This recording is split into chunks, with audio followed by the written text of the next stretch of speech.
Among the many psychological types described by Carl Jung, one stands apart not just for its rarity, but for the intricate psychic depth it embodies: the intuitive introvert. Jung saw this personality as one of the most enigmatic, challenging to grasp for others, and even for the individual themselves.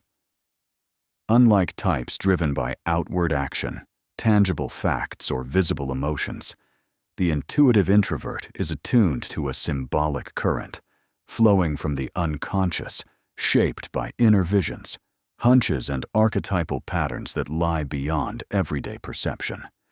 This type doesn't rely on straightforward logic or sensory evidence.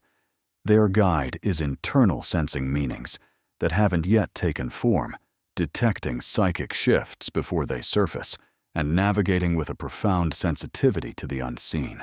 The practical world, with its logical demands and rational frameworks, often feels alien or insignificant to them, not out of pride or indifference, but because their focus lies elsewhere, on a symbolic realm that often foreshadows what's to come. For them, facts are mere echoes of something deeper, something still forming. Jung portrayed this type as someone who sees what's on the horizon, what's not yet here. Their perception is tuned to potential, to the psychic undercurrents shaping the collective unconscious. This makes them acutely aware of cultural, spiritual, or existential shifts that signal themselves before they're visible to others. But this gift comes with a cost. The world doesn't vibrate on their wavelength. Society craves evidence, outcomes, measurable data, while what the intuitive introvert perceives is at first intangible. This creates a gulf between their inner vision and external expectations. Their insights are often dismissed, misunderstood, or even mocked. They're the ones who sense something profound about a stranger, feel a shift in the atmosphere before events unfold, or foresee outcomes long before the evidence appears. Yet when they try to share these perceptions, they're met with skepticism or silence. Over time, they may choose to guard their inner world, keeping it private and sealed off. This silence, however, carries a risk. Jung warned that when the intuitive introvert fails to channel their visions into words, art, or action, those visions can overwhelm them. The inner world, meant to be a wellspring of insight, can turn into a cage. Unintegrated symbolic images gain a life of their own, dominating the psyche with an almost autonomous power. The individual shifts from being the observer of these images to being consumed by them. Jung's stark caution here is that unchecked intuition, if not balanced, can lead to dissociation, a fracturing of the self. In this video, we'll dive deep into this journey. We'll explore how the intuitive introvert operates, the unique risks they face, and the immense transformative potential they hold when they find ways to express and integrate their inner world. Their path is far from simple, but it's anything but ordinary. It's a bridge between realms, and understanding it can shed light not only for those who embody this psychic makeup, but for anyone seeking to unravel the deeper mysteries of the human psyche. Within Jung's typological framework, intuition is an irrational function, a mode of perception that bypasses logic or sensory input. For the introverted intuitive, this function turns inward, plunging into the unconscious. Unlike extroverted intuition, which chases possibilities in the external world, introverted intuition delves into the psyche's ancient symbolic layers. It perceives raw psychic images, symbols that haven't yet crystallized into thoughts, emotions, or actions. The intuitive introvert lives in constant dialogue with these images. They don't see with physical eyes, but with the eyes of the soul. To others, an ordinary moment might seem just that ordinary. But for this type, it's layered with hidden meanings, subtle tensions, or recurring patterns that whisper truths. Their mind acts like an inward-facing receiver, picking up signals that lack a clear language, but carry weight, shape, and energy. When harnessed, this sensitivity is a well of profound insight. They can uncover the deeper significance of events, sense the unspoken motives of others, and anticipate shifts before they break the surface. But this same sensitivity makes them prone to inner fragmentation. Their sensation function, the one that grounds us in the present and the physical, is often their weakest. This can lead them to drift from reality, letting intuition run unchecked, untethered from practical experience. They may find themselves lost in a sea of inner images. These images aren't random. They arise from psychic necessity, not conscious intent. When guided, they can spark creation ideas that shift perspectives, symbols that mend, or stories that illuminate. But left unprocessed, they pile up as psychic static, fostering confusion paralysis, or even the breakdown of rational thought. The individual risks living not in the world, but in a self-sustaining alternate reality. For the intuitive introvert, mastering their intuition is the first step to freedom. They must learn to separate meaningful symbols from fleeting fantasies. This takes time, quiet, and inner discipline, but it also requires caution. No matter how captivating their inner world is, it's laced with pitfalls. In the next part, we'll zero in on these dangers, particularly how unexpressed symbolic visions can morph into delusion. If this is resonating with you, hit that subscribe button and join the channel. Thanks for being here. The intuitive introvert's defining trait is both its strength and its peril. It exists outside the present moment. Its focus is on what's coming, what lingers just beyond consciousness. They live on the cusp of now, and not yet sensing the stirrings of events, picking up on archetypal shifts in the psychic or cultural landscape before they take shape. Jung likened this to the role of a prophet, someone who sees what others can't yet perceive. But herein lies the core conflict. What they see can't be proven. What they feel can't be backed by data. What they sense rarely finds an echo in others. This creates a tug-of-war between the clarity of their inner vision and the lack of external validation. They may start to question themselves, or conversely cling so fiercely to their perceptions that they shut out the world. Either way, the friction between the unseen truths they grasp and the visible reality others demand begins to wear on their psyche. Jung shared a striking case of a patient who, during analysis, described a vision of a black snake coiled in her abdomen. As therapy progressed, the snake rose, emerging from her mouth and transforming into a serpent with a golden crown. To some, this might sound like madness, but Jung saw it as a vivid symbol of transformation, a visual representation of individuation, where repressed elements, once integrated, became sources of renewal. This captures the essence of introverted intuition. It speaks not in logic, but in images, not in causes, but in destinies. The trouble comes when these images find no outlet. When a symbol isn't translated into art reflection or action, it turns inward, folding back on itself. The mind struggles to distinguish insight from illusion, and what was once profound wisdom risks becoming isolated delirium. The line between revelation and delusion is razor thin, and the intuitive introvert treads it daily. To keep intuition from becoming a maze, they must understand what pulls them toward a break with reality. The next part will unpack this tipping point, when unexpressed symbols take over, leading to archetypal overwhelm and a loss of grounding.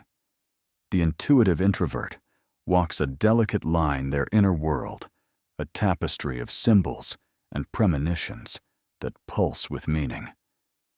But when these visions remain unexpressed, they risk turning inward, spiraling into something far more dangerous. Jung called this phenomenon inflatio, a state where the ego becomes overtaken by the unconscious, inflating itself with archetypal forces it cannot contain. For the intuitive introvert, this happens subtly, almost imperceptibly. Their ability to perceive deep symbolic patterns can foster a sense of uniqueness, a feeling that they're attuned to truths others miss. While this may start as a legitimate reflection of their sensitivity, it can morph into something perilous, a belief that they're chosen, destined for a grand purpose. This shift is where the trouble begins. The intuitive introvert might start seeing themselves as a misunderstood visionary, a prophet in a world too blind to understand. Every criticism becomes proof of others' ignorance. Every doubt is dismissed as a sign of lesser minds. Isolation, which is already natural for this type due to their inward focus, deepens not as a byproduct, but as a justification. No one gets me, because I see what they can't. They might think. This mindset erodes self-awareness, dissolving the ability to question their own perceptions. The ego, instead of mediating between the inner and outer worlds, becomes consumed by the unconscious, identifying with archetypes, like the sage, the martyr, or the seer. This over-identification creates a kind of psychic fragmentation. What was once a gift intuition that illuminated hidden truths becomes a vehicle for escape. The intuitive introvert may neglect practical life, treating relationships as secondary or dismissing contradictions as threats to their inner narrative. Jung noted that this pattern was common among those who leaned too heavily into their isolation, resisting any adaptation to the external world. The real danger, he warned, isn't the solitude itself, but what follows the complete takeover of consciousness by the unconscious. When this happens, the ego no longer filters reality. It becomes a passive vessel for symbolic images, distorting perception and judgment. The individual slips into a realm where everything seems to make sense, but nothing is tethered to the real. Yet this descent isn't inevitable. There's a way out, and it lies in expression. The intuitive introvert's survival hinges on their ability to translate the invisible into something tangible, be it through words, art, music, or even small, deliberate actions. When they give form to their inner symbols, they transform isolation into connection, chaos into clarity. This act of creation doesn't just ease the pressure of their inner world. It offers the collective a glimpse into truths that were once locked in the unconscious. History is rich with examples of those who likely carried this intuitive introvert function and channeled it into something transformative. Take Franz Kafka, whose surreal labyrinthine stories captured the alienation of modern life. His writing wasn't just art, it was a lifeline, a way to externalize the symbolic weight of his inner world. Or consider Vincent van Gogh, who struggled to fit into the practical world, but poured his turbulent visions into vibrant, explosive paintings. Each brushstroke was an attempt to give shape to a soul in turmoil. Even Jung himself, who recognized this type within his own psyche, crafted his theories as a bridge between his inner experiences and the world's understanding. These figures show that expression isn't about genius, it's about survival. It's the act of turning a private labyrinth into a map others can follow. But expression alone isn't enough. The intuitive introvert's tendency to float above the concrete world, ignoring the body routines or practical limits, exposes them to new risks. Creation can become an obsession, a way to dodge reality rather than engage with it. True balance comes when their intuition is grounded by their weakest function, sensation. Sensation anchors us to the present, to the physical, to the tangible details of life, the texture of a wooden table, the rhythm of breath, the scent of rain. For the intuitive introvert, these things often feel trivial, even foreign. But they're the antidote to their tendency to drift into abstraction. Jung emphasized that integrating sensation doesn't mean abandoning intuition, it means giving it a foundation. Simple acts like walking barefoot on grass, cooking a meal, or tending to a garden can tether the intuitive introvert to the here and now. These aren't distractions, they're lifelines.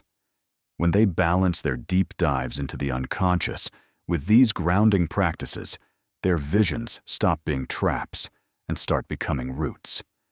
They learn to move fluidly between the inner and outer worlds, the symbolic and the real. This is the essence of psychic maturity, not just seeing the symbol, but letting it guide life in a practical, embodied way. These grounding rituals don't need to be elaborate. Lighting a candle each morning, jotting thoughts in a journal, or organizing a workspace with intention can create structure amid the inner chaos. These small acts signal to the unconscious that there's order, that there's a body, that there's reality. They allow the symbol to take root without overwhelming the psyche. Creativity then becomes more than a release. It becomes a collaboration between intuition and consciousness. If this is hitting home, you might find my ebook, Beyond the Shadow, a great resource. It dives deeper into Jung's ideas and offers practical tools to navigate your inner world. Check the pinned comment for the link. But even with expression and grounding, the intuitive introvert faces one final hurdle: living their truth in a world that often rejects the invisible.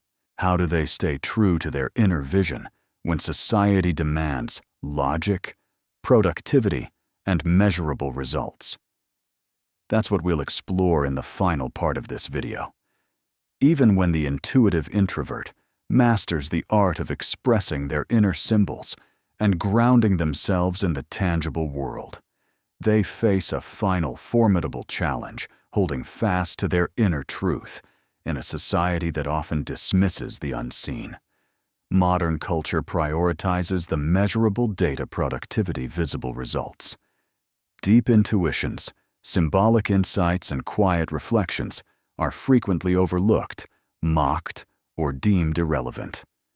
For the intuitive introvert, this creates a constant pull between staying true to their inner vision and conforming to external demands. Every day they confront a choice: mute their inner world to blend in or honor their truth, even if it means being misunderstood, marginalized, or isolated. This tension isn't abstract. It's woven into the fabric of daily life. It shows up in conversations where they bite their tongue to avoid sharing what they truly sense. It's in workplaces where their insights are brushed off as impractical. It's in social settings where their silence is mistaken for aloofness or their depth is seen as oddity. The intuitive introvert often feels like an outsider, navigating a world that values logic and immediacy over the subtle, the symbolic, the not yet formed. But this struggle doesn't have to end in defeat. Jung argued that the process of individuation, the journey toward wholeness, demands exactly this: standing firm in one's symbolic core, despite the pressures of the collective. Living this truth isn't about retreating from the world. It's about moving through it without losing the internal compass. The intuitive introvert must accept that their vision may never be fully understood or embraced, yet it still deserves to be lived. Their intuition isn't here to win approval or convince others. It exists to illuminate paths that haven't yet been walked. To live symbolically in a materialistic world is a quiet act of defiance. It's choosing depth over surface, meaning over ease, the invisible over the applauded. When the intuitive introvert finds the strength to embody this, they become a transformative presence, not by forcing their vision on others, but by quietly revealing that there's more to existence than what meets the eye. This subtle influence can ripple outward. Their presence alone, grounded, yet attuned to the unseen, can unsettle, inspire, or awaken those ready to notice. They don't need to shout their truths. Their way of being speaks for itself. Whether through a piece of art, a thoughtful conversation, or simply the way they move through life, they offer glimpses of a deeper reality. This is their power, not domination, but revelation. They point to what's possible, what's forming, what's waiting to be seen. For those who resonate with this psychic makeup, the challenge is to find ways to stay whole. How do you hold on to your inner symbols when the world demands proof? How do you balance the pull of the unconscious with the weight of reality? Some find solace in creative outlets, writing, painting, music that give their visions form. Others lean on rituals, a morning walk, a moment of stillness, a physical task that anchors them to the present. These practices aren't escapes. They're bridges connecting the inner and outer worlds. They remind the intuitive introvert that their visions don't have to isolate them. They can guide, heal, and connect. If you're someone who lives in this space of symbols, intuitions, and premonitions, you're not alone. The comments section is a place to share your story. How do you navigate this tension? What practices help you stay grounded while honoring your inner world? Your experiences could light the way for others walking this same path. And if this exploration resonates, check out the next video. It's a natural continuation of this dive into the psyche and might hold the key to going even deeper. Don't miss it. If you found value in this, my ebook, Beyond the Shadow, breaks down Jung's core concepts with practical tools to help you understand yourself better. The link's in the pinned comment. Thanks for being here, and I'll see you in the next one. It's important.